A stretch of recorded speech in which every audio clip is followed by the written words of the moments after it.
Hi, everyone. You too.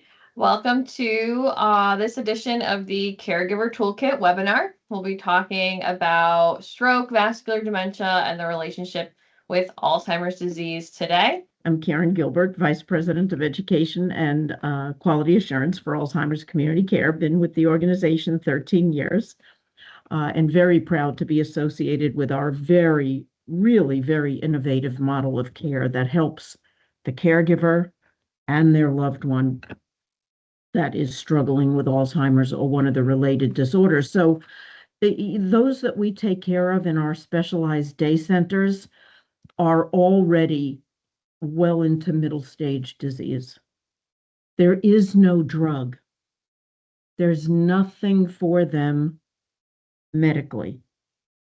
So what we're able to do is attack these symptoms with activity. So activity that exercises what's still working. We can kind of reach in and find out what skills, what thoughts, what they have that's still active, and we work it and we try to slow progression in that way.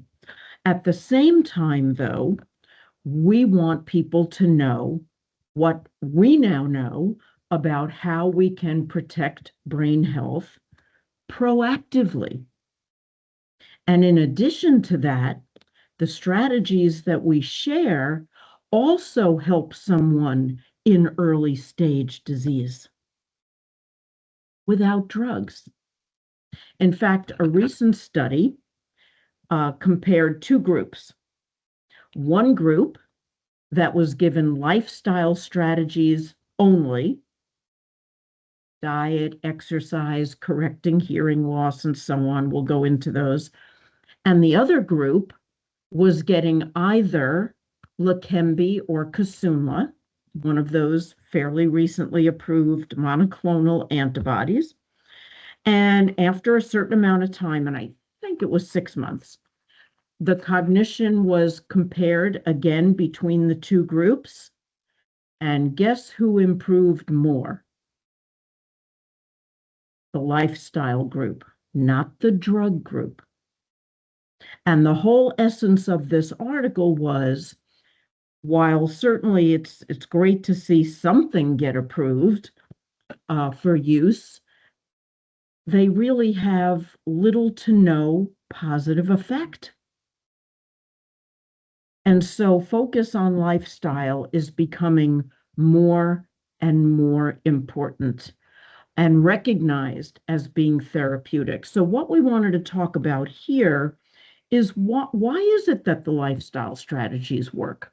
What is it about them that makes such a difference? So one of the questions we get asked a lot is, how would I know that I need an evaluation? Well, you know you. And when you are suddenly having difficulty with things that you did routinely in the past with no trouble, well, that's the time. And it might be due to something treatable. It doesn't mean you have Alzheimer's disease, but it is a signal that you need to find, just as you would if you suddenly had digestive problems. If you knew that your digestive system wasn't working as it usually does, wouldn't you get that evaluated? If your sinuses are not working as they normally do, wouldn't you get that evaluated? So same concept here.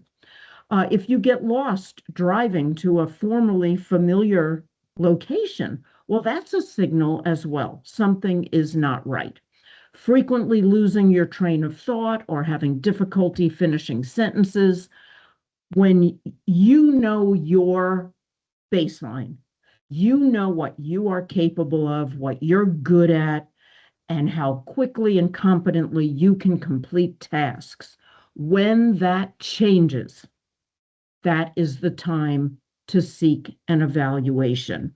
Now, again, often it can be due to something treatable. We'll talk about the many treatable conditions, but even if it isn't, even if it were to be the early stage, let's say, of Alzheimer's, you want to know at that moment, because that's the time when the lifestyle changes you make will have the greatest impact. And again, I promise I'll explain why. So, just as a reminder, when we talk about this word dementia, and we've all heard of people being diagnosed with dementia, dementia is not a diagnosis, it's not a disease in and of itself, and it's certainly not mental illness. What it refers to is a group of signs and symptoms that include memory failure. That's the one we normally think of quickly when we hear the word dementia. We say, oh, that person's having trouble with their memory. But to say someone has symptoms of dementia, they also need to be having trouble with those typical daily activities like driving to a familiar location, paying bills correctly, preparing a meal, programming the washing machine, and so on. But again, super important, those symptoms could be caused by something treatable. And that's true whether that person is 45, 70, or 105. Age should not create a bias. Anyone with symptoms at any age should be evaluated for all of these potential treatable conditions. Look at this list. Clinical depression, very common as we get older. Depression should be treated, of course, but if it's not, if that person doesn't seek help, they may actually appear to have symptoms of dementia. Foggy thinking, no initiative, making mistakes with typical daily activities, so on and so forth. Low-grade infections can produce the same symptoms. Urinary tract infections become common as we age in both men and women. Pneumonias, early pneumonias. We still deal with COVID-19 now and then. So you might think, well, I'd have fever. Not necessarily. You might not have fever until this becomes so serious that you need to be hospitalized. So again, it's something we look for. Is there an emerging infection? If someone is not eating enough or drinking enough, their electrolytes, sodium, chloride, potassium, could be completely out of whack. It may make them appear to have symptoms of dementia. If you ever had an illness that produced vomiting and diarrhea, you know what it feels like to have your electrolytes out of whack. You don't feel like you can handle the day's activities.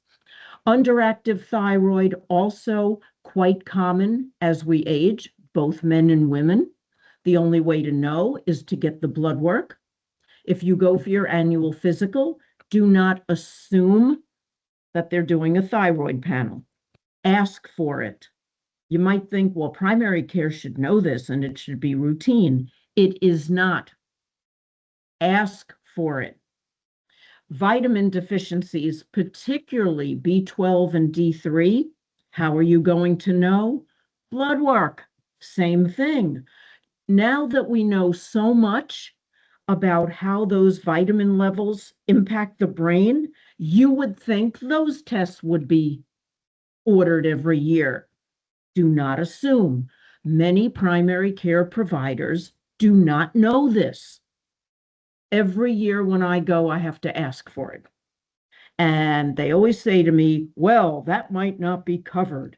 And I say, okay, I'll pay for it because it's my brain. Oh, really? Yes. Okay. They don't know what we know. Poorly controlled blood sugar. There are estimated to be, by the CDC, 90 million adults in this country with rising blood sugar, and the estimate is fewer than half of them know it. Blood sugar rises gradually, and until it gets really bad, that person might not have obvious symptoms.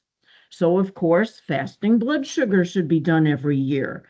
The hemoglobin A1C, which tells you what your blood sugar has been over the prior 90 days. Very important tests. Brain tumors, abscesses, other types of lesions can also be treatable, but cause symptoms of dementia if they're untreated. We must consider also, if we develop symptoms, are we exposed to chemicals? Do an inventory, pesticides, cleaning chemicals, paint chemicals, and also Florida mold. Any tropical climate, mold can be an issue. So that's a new area that's being looked at for someone that has new symptoms of dementia. Do they have mold exposure? Women in menopause have been falsely diagnosed with Alzheimer's when what they had was a treatable hormone imbalance. So you can consult with your GYN, get the blood work, see where you're at. I do want to mention something. There is a gene that can put us at higher risk for Alzheimer's. It's called APOE4. You might have one copy from one parent or two copies, one from each parent. Women are particularly sensitive to APOE4. A woman with one copy is said to have the same Alzheimer's risk as a man with two copies. So the belief is if you start hormone replacement soon after menopause, it can actually help prevent cognitive decline. But if menopause happened quite a while ago, it could actually have the opposite effect and be detrimental. So this is again where you'd want to consult with that GYN, get the blood work done, and see where you're at. And you might say, but I don't know if I have APOE4. Well, you can find out quite easily. There are many, many clinical trial sites. Are you all in Palm Beach County? There are so many clinical trial sites. If you believe you have a family-related risk at no cost, in fact, they usually compensate you for your time and travel, you can get a test done. It's either a cheek swab or a blood test to see if you are a carrier of APOE4. Knowledge is power. The more you know, the more you'll be motivated to take action. We must also always consider, are our medications giving us symptoms of dementia? Are there medications that are messing with our cognition? Things like Benadryl, very common, over the counter. It can actually worsen cognition. So we want to be very careful about these. And then, of course, our prescriptions. Now, if we absolutely need that prescription to stay alive, okay. But after we plan for the ones we need to stay alive, we need to add very carefully, because whether it's over the counter or prescription, because you can actually start to have diminishing returns, you can actually start to have problems. All drugs, whether they're prescription or over the counter, have potential side effects. They all have potential to interact badly with each other. So it's super important that your provider sees everything you're taking. So you take a bag and you throw all the bottles in there, not a list. They need to see the bottles. There's a lot more information on those labels that they need to evaluate. So you bring prescriptions, you bring over the counters. If you purchased any supplements, vitamins, minerals, herbs, things like turmeric, they need to see all of it. Super, super important. The last treatable condition here is delirium. I think we need to do a separate program on delirium by itself, but delirium refers to a sudden change in someone's mental status. It often happens when they're in the hospital. So if it's an older adult and they suddenly become combative, the hospitals, who get, by the way, no required training on Alzheimer's and related disorders, zero, they blame it on their age, or they generically blame it on dementia without any foundation. So it's important that if you're going to be in the hospital, you have an advocate, someone who knows you, someone who knows how you usually are. So if there is a sudden change, they don't incorrectly blame it on your age. They understand, oh, this could be an acute episode of delirium, and they need to treat it appropriately. Big problem in our country. The estimates are that delirium is missed up to 80% of the time, not just in Florida, everywhere. There's a real knowledge gap in this area. So again, I'll talk to Blake. I think we need a program just on that. Okay, so I wanted to talk about how our vascular system is related to our risk of Alzheimer's. So let's first talk about stroke and something called vascular dementia. We all know what a stroke is. There are two types. There's a stroke that cuts off oxygen to a part of the brain because it's a clot that actually blocks an artery. The bloodstream carries oxygen. If it gets blocked, that area, those neurons, those nerve cells get damaged or die. And then the other kind of stroke is when there's a bleed. That's less common, but it can be very, very difficult to treat. With a clot stroke, called an ischemic stroke, if that person gets to the hospital quickly, that can often be treated right in the emergency room.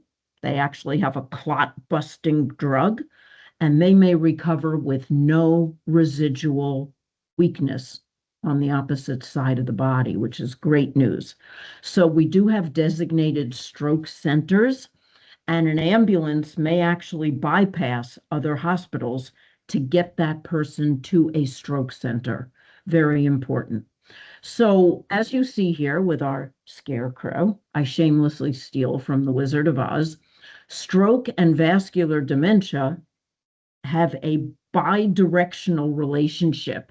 In other words, a stroke causes damage to blood vessels throughout the body, but also the brain. And then when you have that damage, you're at higher risk for a stroke. So it becomes this cascade of potential symptoms. So it's very important that we understand what leads to vascular dementia and what we can do about it.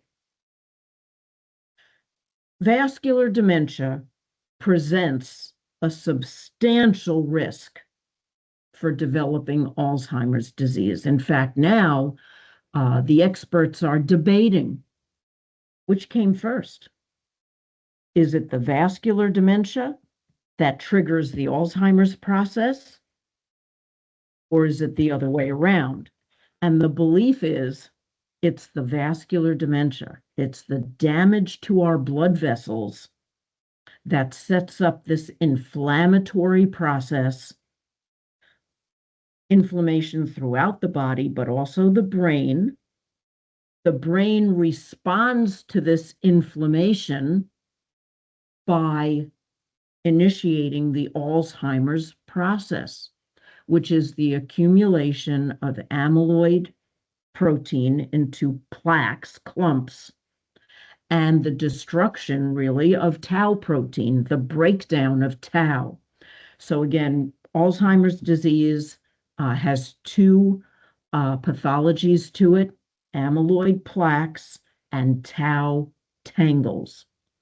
So it's now estimated that more than 50% of people diagnosed with Alzheimer's actually have a mixed situation going on. Very few are believed to have pure Alzheimer's by itself. In fact, I've read studies that believed up to 75% of people diagnosed with Alzheimer's have vascular dementia. So again, the question is, which came first?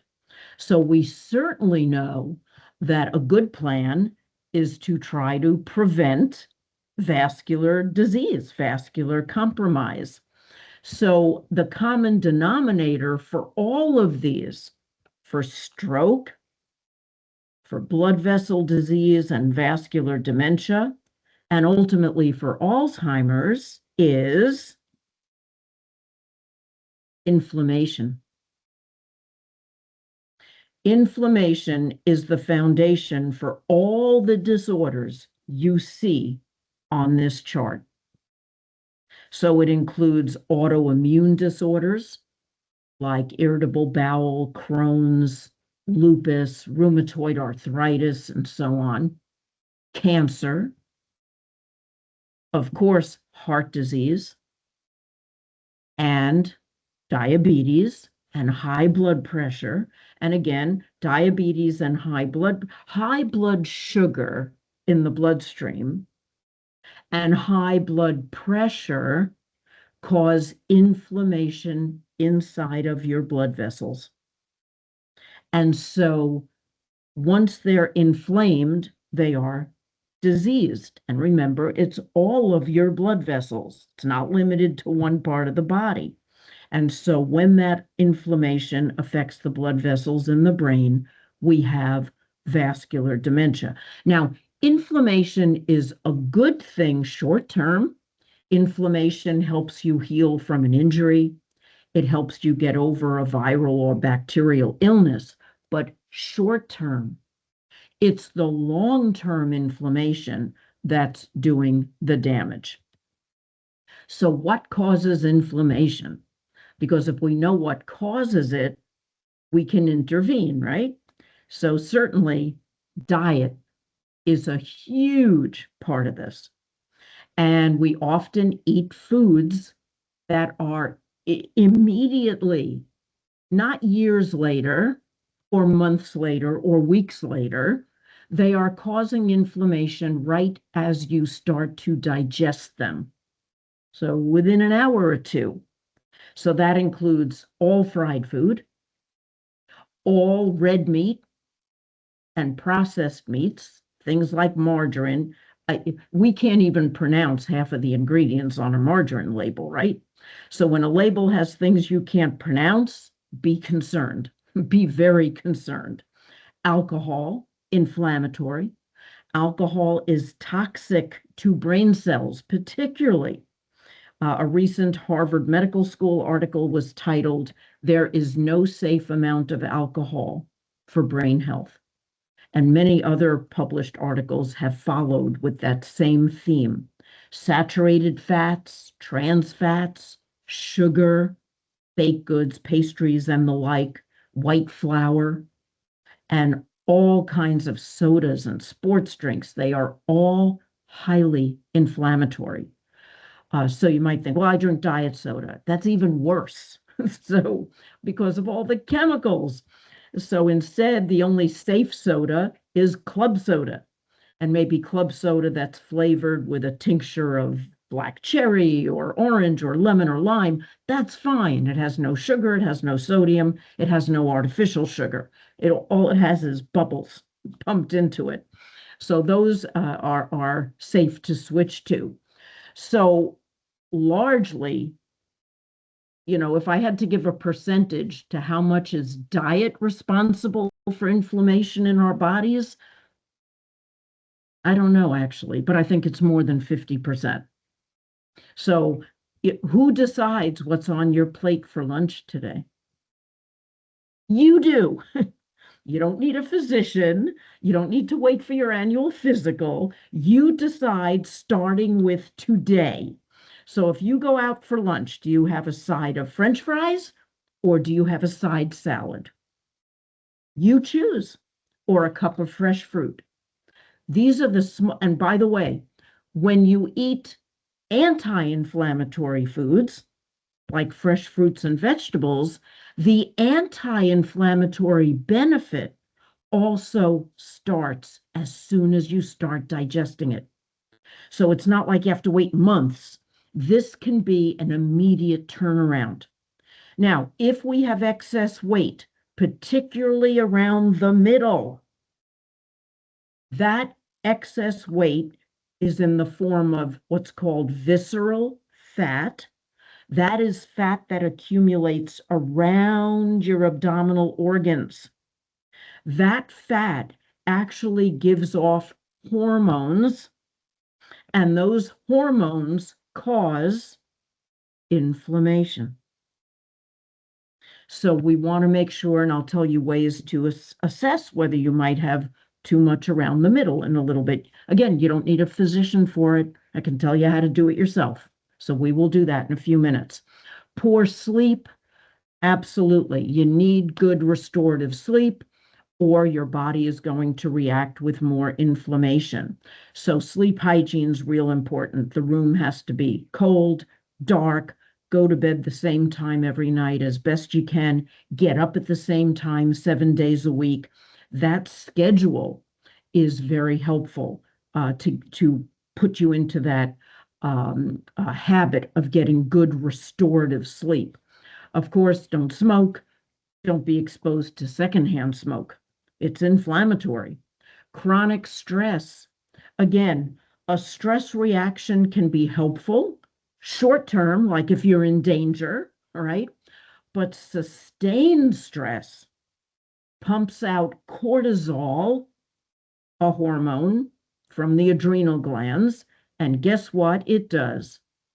It raises up the amount of inflammation in the body. So sustained stress can be very damaging. Physical activity, walking is fine. If you can get in 25 minutes a day, at least 5 days a week, you've got it. You've got your 2.5 hours a week. Physical exercise will reduce stress. And then, of course, as I said, inflammation is helpful when it's addressing an acute infection or an injury, but we don't want to have sustained stress levels. So once we've got inflammation, as that earlier chart shows, inflammation is responsible for all of these conditions. Inflammation is the common denominator. And, I think you would agree, unfortunately, American diets are highly inflammatory. So we've got work to do, educating and motivating people to see where their inflammation may be coming from. In fact, I have a friend whose daughter was just diagnosed with Graves' disease of the thyroid. Graves' disease is autoimmune. So what did I share with her? Here are all the strategies to reduce inflammation. Of course, she needs to be under the care of a physician. I'm not saying what I'm telling her is good enough. No, no way. But it cannot hurt to take on anti-inflammatory habits. It can't hurt in any way. And there's a great potential for it to help with all these different conditions. So what's going on in research? I did briefly talk about these. Leqembi and Kisunla are those two monoclonal antibodies approved within the last couple of years. This is their claim to fame, reducing decline by about 30% over 18 months. They don't stop decline. They're not cures. So they're buying somebody a little more time. This is nothing to look forward to. We wouldn't want anybody thinking, I don't have to worry about my brain because they got these new drugs. These new drugs, according to one local neurologist, might give somebody another 10 months of independence. 10 months, not 10 years. So we don't want to count on this. We want to do what we can do.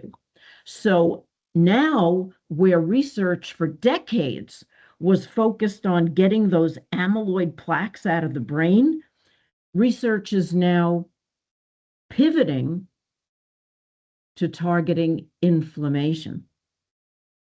Now, these drugs, again, serious side effects. They can cause bleeding in the brain. They can cause swelling of the brain. And oftentimes somebody on one of these has to go off because of that risk. So not everybody can take these safely. And even those who do, again, marginal benefit. So this is just one example from a company called True Binding. They have a treatment. It doesn't have a real name yet. It's still called TB006, but its focus is on reducing inflammation, and it does not have those scary side effects of brain bleeding or swelling. So we're really thrilled to see this turn toward inflammation, which again is the common denominator for so much chronic disease. Do we have a problem with type 2 diabetes? Yeah, 30 million known people with type 2 in our country. And by the way, we now have teenagers that are type 2 diabetics. When I was in nursing school, it was considered adult onset. Not anymore. We have kids under 18 as type 2 diabetics. And again, CDC estimates another 90 million are on their way. Their blood sugar's rising, and fewer than half of them are even aware of it. Not everybody goes for an annual physical. So when you add those two together, you get 120 million. That's half, certainly half of US adults. How many US adults have high blood pressure? One half, 120 million. And CDC estimates only a quarter of them have it under control. So when someone has type 2 diabetes and high blood pressure, their risk for vascular dementia and Alzheimer's goes up and up. So our point is, if we can inspire people to prevent or reverse type 2 diabetes and high blood pressure, we may have fewer cases of Alzheimer's down the road. And that's where we're trying to go. Prevention is always better than treating, right? Always better to not get it in the first place. So we now know cardiovascular health is absolutely tied to brain health. And metabolic syndrome has a lot to do with diabetes and high blood pressure and that waist measurement.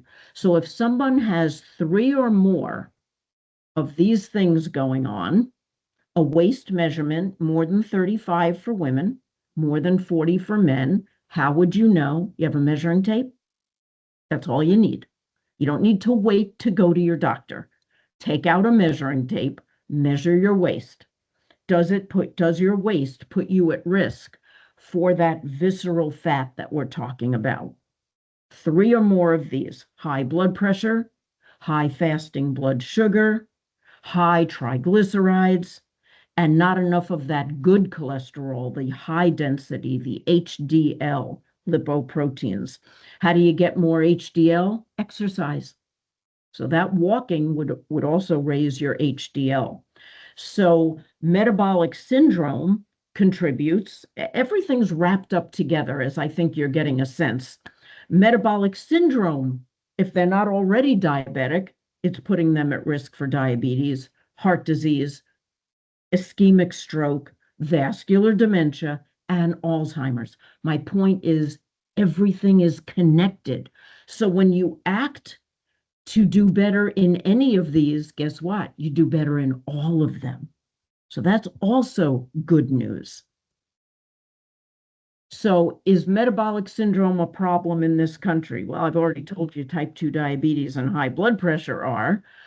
Only 1 in 8 Americans has optimal metabolic health.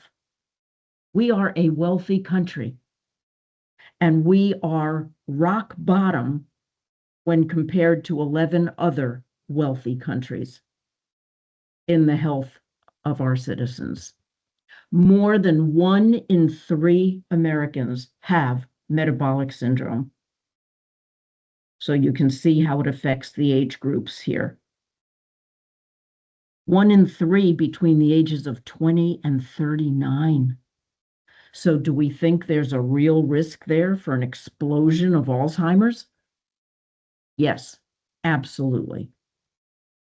You know, with any condition, getting to the root cause is probably a better plan. So again, research has been getting the amyloid out of the brain, but they haven't been addressing the root cause of why it's there in the first place.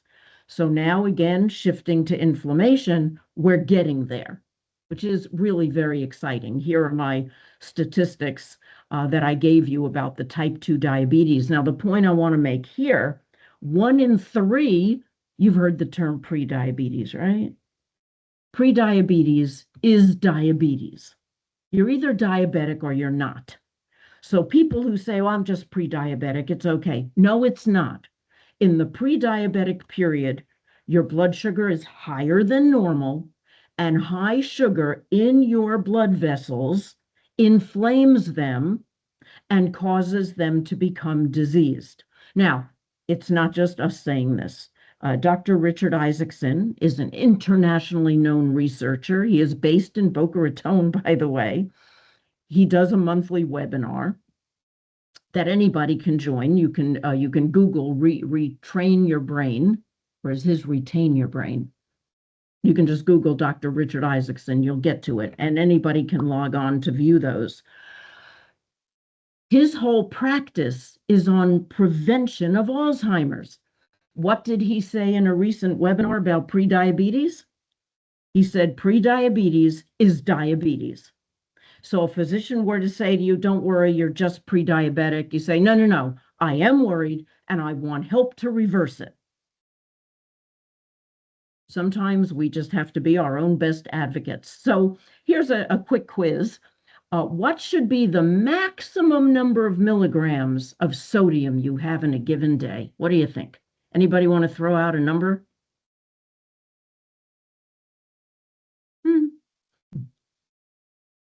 1,300 to 1,500? Got to read labels. What does the average American eat each day in milligrams of sodium? 3,400. So I think it's now easy to see why half of US adults have high blood pressure. You gotta read labels. And you have to know what that daily max is and kind of calculate in your head. So if you reach for one of those frozen entrees, they probably have either close to 1,000 or more in one serving. All processed foods, ultra processed foods, will be very high in sodium. Canned soup, often 800 or more milligrams in 1 cup of soup. That's more than half your day's allowance. And remember, foods have hidden sodium. If you eat cottage cheese, the average 4-ounce serving of cottage cheese can be almost 500 milligrams of sodium. And there is a salt-free version made by Friendship, and I would challenge anybody to try to swallow it. I have tried. It's awful. So the only way, I already bought it, I could drizzle a little honey on it and put some fresh nuts, and I was able to tolerate it. So, you have to realize the foods that you're eating typically. Read the label, see where you're at, do the math in your head. Try not to go over 1,500 milligrams a day. So body mass index is something you're probably familiar with. When you go to your physician or nurse practitioner, they ask you how tall you are, and they either put you on the scale or they ask you your weight, and their electronic medical record automatically calculates what's called body mass index. It's a measure of weight versus height. It's a complicated formula, as you see up here, weight in pounds divided by height in inches squared, multiplied by 703. Don't do it. If you're curious, go to the internet, put in a search, BMI calculator. It'll immediately come up. It'll ask you for your height and weight. It'll give you your result. And this is what the chart looks like. 25 and above, we're starting to have increased disease risk. Now, BMI, although so many providers still use it, is really falling out of favor, and I'll tell you why. The dangerous weight, we've already talked about it, is which weight? The weight around the middle, the weight that's producing visceral fat, that's pumping out inflammatory hormones. BMI doesn't tell you where the weight is. So to give you an example, My oldest son is a marathon runner. He is solid muscle. Muscle is heavier than fat. And so his BMI is actually in a risk category, but he doesn't have any of it around the middle. So that's why BMI is kind of falling out of favor because it doesn't tell you where the weight is. Instead, we have, I promised you, very simple do-it-yourself measures. All you need is a measuring tape. Your waist should not be more than 85% of your hips. So let's say your waist was 32 and your hips are 40, that's 0.8 or 80%. Gives you an example, gives you a quick way to figure out. Then an even easier one is, if you know how tall you are, take your waist measure. We really don't want it to be more than half of your height. Another easy measure, and that's telling you where the weight is. Now, for those over 60, we say your waist could be 60% of your height. But if you were to do these measures and see that you don't like the number, that's the time to really take action because you know that that visceral fat can potentially cause problems with inflammation, ultimately vascular dementia, ultimately Alzheimer's. So how do we prevent? We prevent with lifestyle. And again, who has control over your lifestyle? You and only you. So that gives you power. You're not powerless. A lot of people think, well, Alzheimer's is something you either get or you don't, and there's nothing you can do about it. We now know that is not true. So, and in fact, 200 years ago, this French, I forgot what he was. He was an author. I think he was an attorney. Anyway, he said this in French, which I can't say in French, but this is the translation. Tell me what you eat, and I'll tell you what you are. That was 200 years ago. They certainly knew what we now say in the modern day, you are what you eat. There's no question about it. Though our food is our set of building blocks.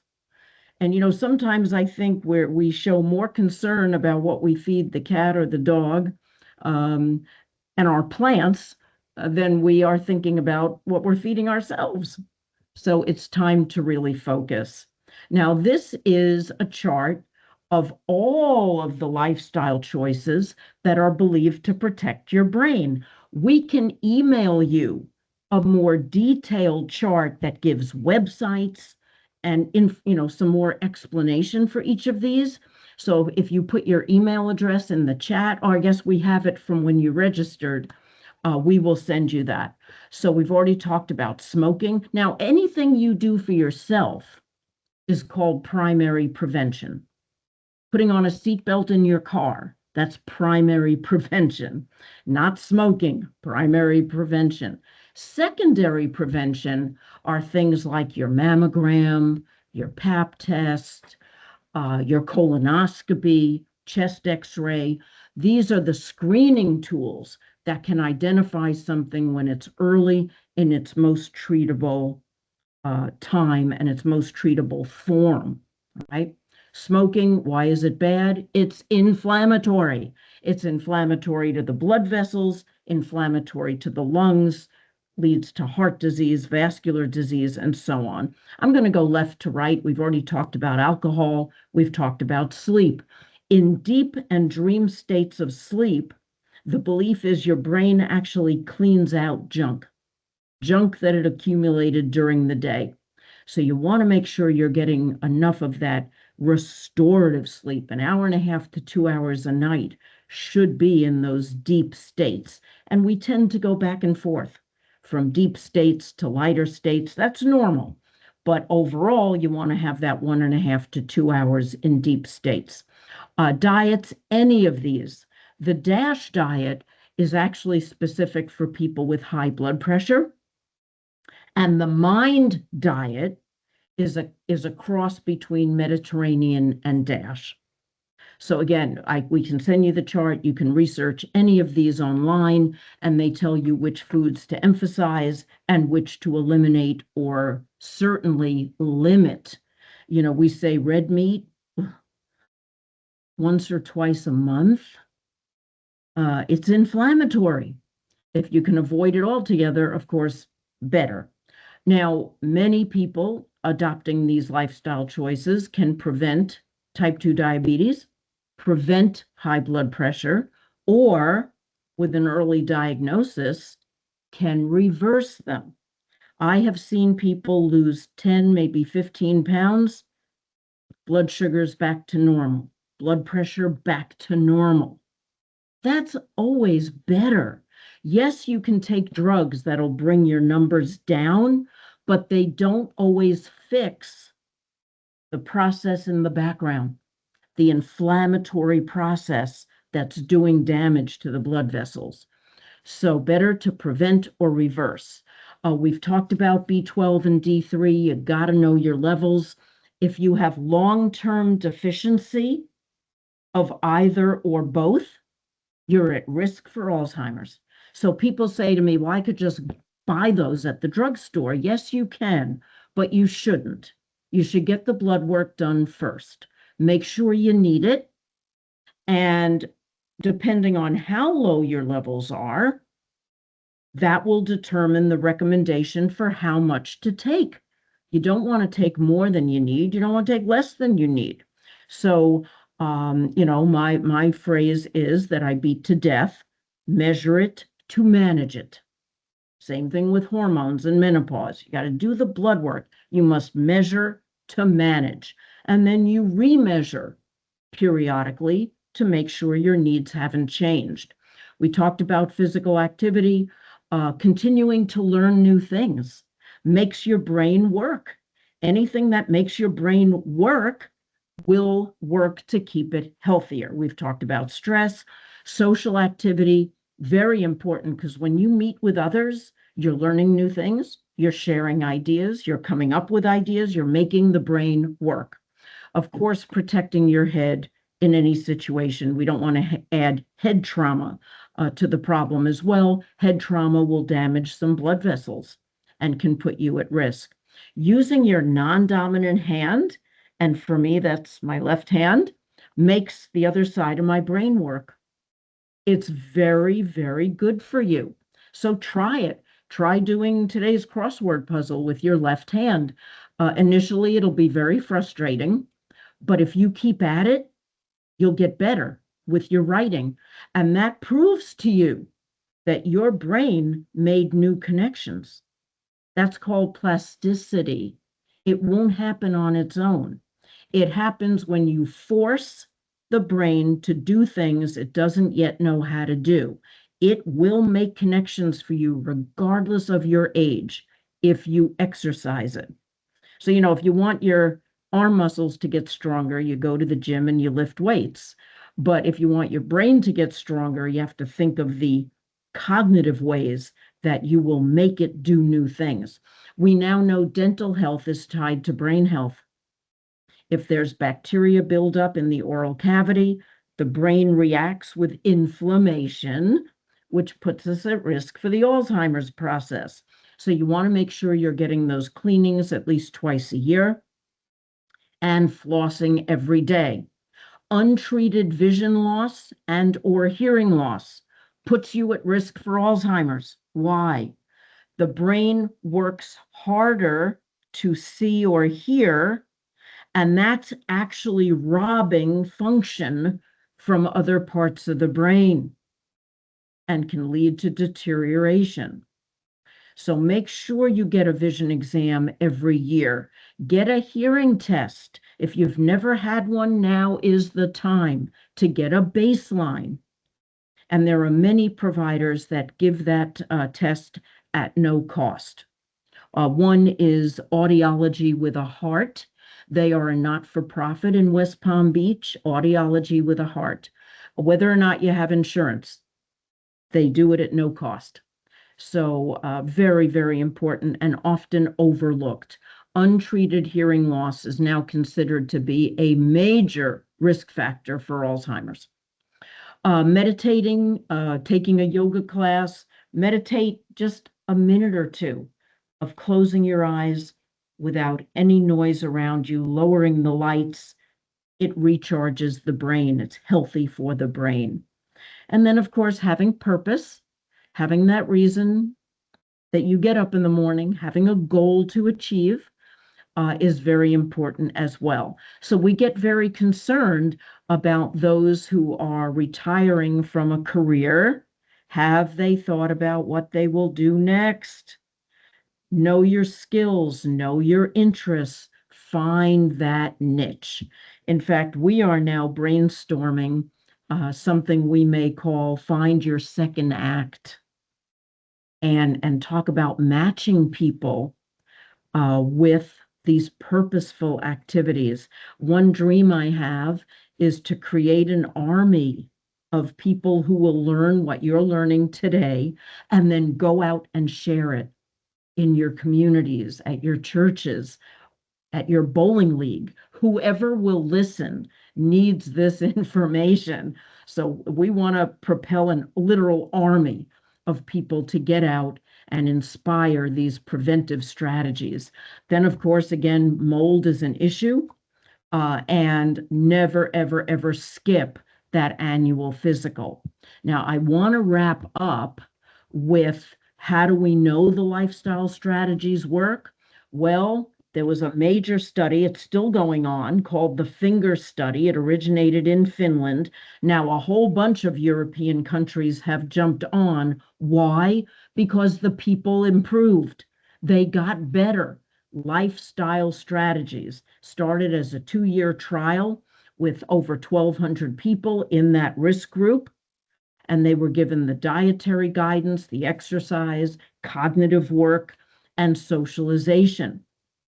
And they achieved significant improvements in memory and overall brain function. That's amazing.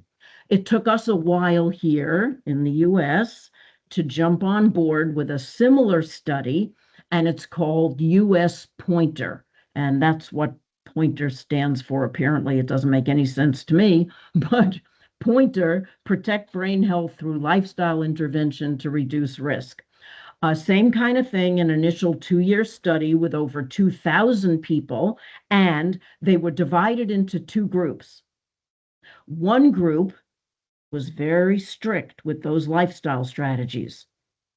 The other group was trained on them, but allowed to do their own thing. So who do you think did better? The structured group. And there were people in the self-guided group who now wanted to switch to the structured group because they had more improvement. And again, these people were chosen because they were at risk. They had risk factors. They had vascular disease and so on.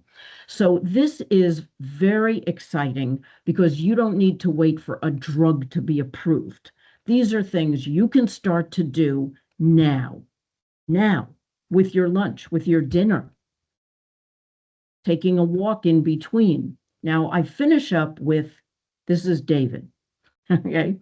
I have known David since 1980, but I hadn't seen him in a long time. And about 14 months ago, the end of April of 25, David called me and he said, I found out where you work and I need your help. I said, why? What's going on? He said, I was just diagnosed with early stage Alzheimer's and I want to fight it. What can I do? And I said, oh, okay. Did a neurologist diagnose you? Yes. I said, what did the neurologist tell you? Well, he said I could get some more exercise. I said, that's it? That's the only strategy he gave you? He said, yeah, what else is there? So we spent the next hour and a half going over everything I just did with you. And I told him if he's really serious, he will start immediately. He will get a trash bag. He admitted to eating a lot of sweets. I said, if you're serious, it all needs to go in that trash bag, along with any fried food you have, ultra processed foods, the white potatoes, the white rice, the pasta, the white flour. It goes. Any pastries, any cookies, it goes. He said, I'm serious. I'll do it. He liked the Mediterranean diet, so he started following it immediately. He started biking or walking, half hour a day, at least 5 days a week. He got his hearing evaluation done. It was normal, good, but there's no way to know. If you don't measure it, you can't manage it, right? He said, I'm going to start a podcast. I'm going to spread the word. Within 2 weeks, he had lost 5 pounds. And he didn't drink, he didn't smoke. So he already checked those 2 boxes. He had sold his business because it was causing him a lot of stress. He checked off that box on the strategy list. Started the podcast. We have recorded, oh God, I don't know, a dozen or more. You can get to them through our website or David's website, which is right here. And I'm sorry, there's a typo. It's David's with an S. davidsalzheimersfight.org. So he established a not-for-profit. He also has a peer group where other patients like himself meet to talk about what they're doing.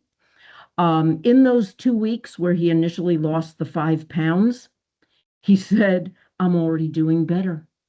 I am not struggling to finish a sentence like I was a few weeks ago. I'm not losing my train of thought as frequently as I was. He was already, remember I told you the anti-inflammatory effect is immediate? Well, he proved it. So now it's been 14 months. He continues to improve. He goes out on a speaking circuit. He's just doing, he's got, the website is wonderful, but remember, and I apologize for this typo, which I must fix, David's alzheimersfight.org. Just fabulous what he's doing. He presented a breakout session at our conference last month. The first time we've ever had a patient present a breakout session. And his room was packed, and he got incredibly positive feedback. So he's not the only one. You can research this. Tons of people across the country have discovered this and have improved. Is he cured? No. He still has the plaques and tangles, but he doesn't have symptoms. So this is what we're learning. When you get the inflammation down, even though you might have plaques and tangles, you don't have symptoms. He's maintaining his independence. He's got a purpose, amazing purpose, every day that he gets up in spreading this word and showing others that they don't have to be a victim of the plaques and tangles. And you know, plaques and tangles developed, David was 74 when he was diagnosed. Quite likely those plaques and tangles started developing at the age of 50. We now know they start to develop 20 years or more before you ever have a symptom. So there's lots of time to intervene with these lifestyle approaches and keep those plaques and tangles quiet. They might be there, but they don't have to cause you problems. So, you know, I really end by quoting Virgil, the greatest wealth is health, right? So I hope this gave you some new information and inspiration for what absolutely you control. Thanks, Karen.